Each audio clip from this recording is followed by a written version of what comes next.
Welcome friends. Baakiyalakshmi இன்னைக்கு எபிசோடில் வந்த இன்ட்ரெஸ்டிங்கான சீன்ஸ் பற்றி பார்க்கலாம். பாக்கியா செல்விகிட்ட என்னடி 3 மணி ஆகுது, இனிமேல் நமக்கு சாப்பாடு விற்குமா அப்படின்னு செல்விகிட்ட சொல்கிறதுக்காக செல்வியை பார்க்குறாங்க. பார்த்தா அந்த இடத்துல செல்வி இல்லை. வீட்டுக்குள்ளே வந்து பார்க்குறாங்க. பார்த்தா செல்வி அங்கே உட்காந்த மாதிரியே தூங்கிட்டு இருக்கிறாங்க. பிஸ்னஸ் நடக்கிற இடத்துல போய் தூங்கிட்டு இருக்கிற செல்வி அப்படின்னு கேட்குறாங்க பாக்கியா. பாக்கியா ஆஃபீஸ்க்கு அந்த காலனியோட செக்ரட்டரியும் 2 லேடிஸுமே வராங்க. ஹோட்டல்லாம் நடத்த மாட்டேன்னு தானே சொன்னீங்க, இப்போ என்ன ஹோட்டல் நடத்திட்டு இருக்கிறீங்க அப்படின்னு கேட்குறாங்க. பாக்கியா சொல்கிறாங்க, நாங்கள் டேக் அவே ஃபுட் தாங்க கொடுத்துட்ருக்குறோம் அப்படின்னு சொல்கிறாங்க. இதெல்லாம் சரிப்பட்டு வராது, நான் எங்கே பேசணுமோ அங்கே பேசிக்கிறேன் அப்படின்னு அந்த செக்ரட்டரி சொல்கிறாங்க. இந்த வீட்டுக்குன்னு ஒரு ஹவுஸ் ஓனர் இருப்பாங்கல்ல, நான் அவங்கள பார்த்து பேசிக்கிறேன் அப்படின்னு செக்ரட்டரி சொல்லிட்டு போகிறாங்க. செல்வி சொல்கிறாங்க, விடுக்கா, நம்ம பார்க்காத பிரச்சனையா, சமாளிச்சுக்கலாம்க்கா அப்படின்னு சொல்கிறாங்க. அடுத்ததா பாக்கியா வீட்டில் நடக்கிறத காமிக்கிறாங்க. ஈஸ்வரி பாட்டி அவங்க ரூம்ல இருந்து ரொம்ப கோபமாக வெளியில் வராங்க. பாக்கியா மாமனார் கேட்குறாரு, என்னம்மா ஃபோனில் யாரு பேசுகிறப்ப ரொம்ப சந்தோஷமா உள்ளே போன, வரப்போ உன் முகமே வாட்டமா இருக்குதே அப்படின்னு கேட்குறாங்க. அந்த டைமில் எழிலுமே வீட்டுக்குள்ளே வராரு. என்னப்பா எழில், வேலை ரொம்ப ஜாஸ்தியா, உன்னோட முகமும் ரொம்ப வாட்டமா இருக்குதே அப்படின்னு கேட்குறாரு. எங்கேருந்துடா வர அப்படின்னு ஈஸ்வரி பாட்டி கேட்குறாங்க. செலின்னு சொல்கிறாரு, என்ன கேள்வி பாட்டி இது, ஆஃபீஸ்லேருந்து தான் வருவான் அப்படின்னு சொல்கிறாரு. நாளைக்கு மறுபடியும் அந்த ஆஃபீஸ்க்கு நீ போவியா அப்படின்னு ஈஸ்வரி பாட்டி கேட்குறாங்க.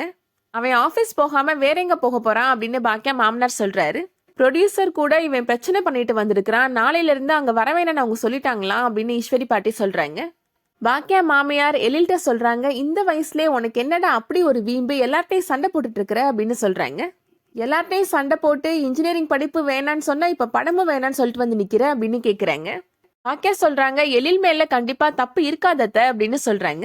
இப்படியே அவனுக்கு செல்லம் கொடுத்து தான் நீ கெடுத்து வச்சிருக்கிற பாக்கியா அப்படின்னு சொல்கிறாங்க ஈஸ்வரி. செலியன் சொல்றாரு, நான் தப்பு பண்ணாலும் என்ன கண்டிக்கிறேம்மா, அதே மாதிரி இனியாவையும் கண்டிக்கிறேன், ஆனா எழில மட்டும் ஏமா கண்டிக்க மாட்டேன்ற அப்படின்னு கேட்கிறாரு. பாக்கியா மாமியார் கோவிச்சுட்டு இப்போ அவங்க ரூம்குள்ள போயிடுறாங்க. எழில்கிட்ட பாக்கியா கேட்குறாங்க, என்னடா பிரச்சனை அப்படின்னு கேட்குறாங்க. எழில் சொல்றாரு, வர்ஷினி என்ன பிடிச்சிருக்குன்னு சொன்னாங்க, எனக்கு அதுல விருப்பம் இல்லைன்னு சொன்னேம்மா அப்படின்னு சொல்றாரு. அதனாலதான் அவங்க அப்பா படத்தையும் நிப்பாட்டிட்டாருமா அப்படின்னு சொல்றாரு. வருத்தப்படாதம்மா, என்னோட கெரியர் இப்படியே நின்றாது, நான் கண்டிப்பா படம் பண்ணுவேம்மா அப்படின்னு சொல்றாரு. நீ மட்டும் எப்போதும் என் கூடவே இருமா அப்படின்னு பாக்கியா ஷோல்டர்ல சாஞ்சுக்கிறாரு எழில். அடுத்ததா ராதிகா வீட்டில் நடக்கிறத காமிக்கிறாங்க. கோபி அப்பா வெளியில போயிட்டு வீட்டுக்குள்ள வராரு. இந்த டைம்ல எதுக்குப்பா வாக்கிங் போயிட்டு இருக்கிறீங்க, உங்களுக்கு ஏற்கனவே உடம்பு சரியில்லை அப்படின்னு சொல்றாரு கோபி. உங்களுக்கு ஏதாவது ஆச்சுன்னா நான் தான் பதில் சொல்லணும் அப்படின்னு சொல்றாரு. உன் அக்கறைக்கு ரொம்ப நன்றிப்பா அப்படின்னு சொல்றாரு அவரு.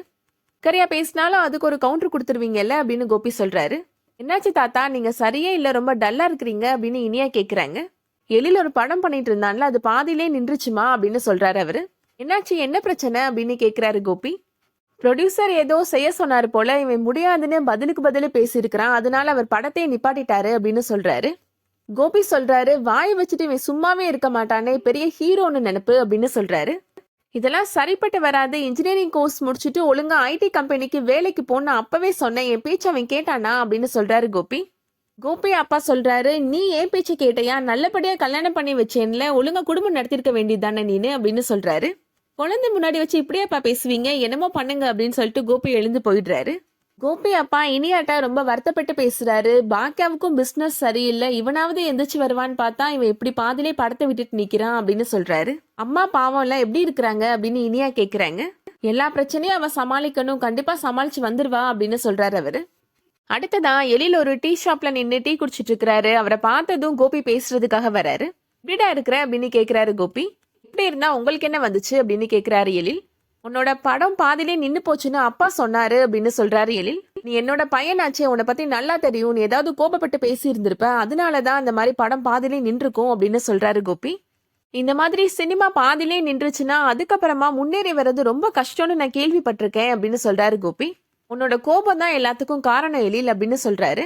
எழில் சொல்றாரு, என்னோட கோபம் தான் காரணம், ஆனா அதுக்கு பின்னாடி நியாயமான ஒரு காரணம் இருக்கு அப்படின்னு சொல்றாரு.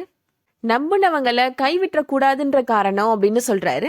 பிடிச்ச ஒரு விஷயத்துக்காக நம்பிக்கை கொடுத்து இன்னொரு விஷயத்த விட்டுறக்கூடாதுன்ற காரணம் அப்படின்னு சொல்றாரு எழில். கோபி புரியாம பார்த்துட்டு இருக்கிறாரு எழில. அதோட இன்னைக்கான எபிசோட் முடியுது. இந்த வீடியோ உங்களுக்கு பிடிச்சிருந்துச்சுன்னா லைக் பண்ணிக்கோங்க. சீரியல் அப்டேட்ஸ்க்கு நம்ம சேனலை சப்ஸ்கிரைப் பண்ணிக்கோங்க. தேங்க்ஸ் ஃபார் வாட்சிங்.